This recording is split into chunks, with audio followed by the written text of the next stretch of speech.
اعوذ باللہ من الشیطان الرجیم بسم اللہ الرحمن الرحیم۔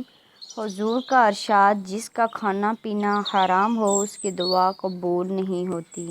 نبی کریم صلی اللہ علیہ وآلہ وسلم کا ارشاد ہے کہ اللہ تعالیٰ شانہ خود پاک ہیں اور پاک مال ہی قبول فرماتے ہیں۔ مسلمانوں کو اسی چیز کا حکم دیا جس کا اپنے رسولوں کو حکم فرمایا۔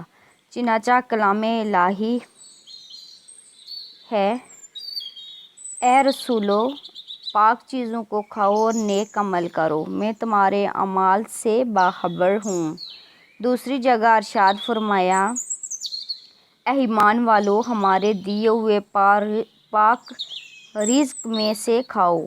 اس کے بعد حضور صلی اللہ علیہ وآلہ وسلم نے ایک شخص کا ذکر فرمایا کہ لمبے لمبے سفر کرتا اور مسافر کی دعا قبول ہوتی ہے، اور اس کے ساتھ ہی بکھرے ہوئے بالوں والا، غبار آلودہ کپڑوں والا، یعنی پریشان حال، دونوں ہاتھ آسمان کی طرف پھیلا کر کہتا ہے، اے اللہ، اے اللہ، اے اللہ، لیکن کھانا بھی اس کا حرام ہے، پینا بھی حرام ہے، لباس بھی حرام ہے، ہمیشہ حرام ہی کھایا، تو اس کی دعا کہاں قبول ہو سکتی ہے؟